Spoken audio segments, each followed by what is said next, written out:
വരയ്ക്കുന്നത്. അപ്പോൾ നമുക്ക് നേരെ ചലഞ്ച് ചെയ്യാം. Your time start now. അപ്പോൾ ഗായ്സ് നമ്മളിതാ അഞ്ച് ഇത്ര വരത്തിട്ടുണ്ട് ഗൈസ്. ഡ്രസ് ഉണ്ടെന്ന് പറയണേ, തീർച്ചയായിട്ടും നോക്കിയാൽ എൻ്റെ എല്ലാ ഡ്രസ്സും ഗൈസ് കമൻറ്റിൽ ഇടണം കേട്ടോ. അപ്പോൾ നമുക്ക് വരച്ചുകൊണ്ടിരിക്കാം. അപ്പോൾ ഗൈസ് നമ്മളിതാ ഹെയറിന് ഷെയ്ഡിങ് എടുത്താണ്. ഇപ്പോൾ നമ്മൾ ചെയ്തിട്ട് വരാം. അപ്പോൾ ഗൈസ് നമ്മളിതാ രണ്ടാളും വരച്ച വിക്കാണ്. ഇത് ഞാൻ വരച്ച വിക്ക്, ഇത് തീർത്ത വെച്ച വിക്ക്. അതാണ് രസം.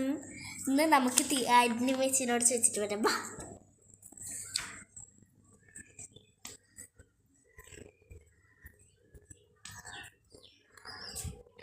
അനിമേച്ചി ഇവിടെ താൽക്കാലികമായി ഇല്ല, അപ്പോൾ മായമായിട്ടുണ്ട്. നമുക്ക് ചേച്ചി വരട്ടെ.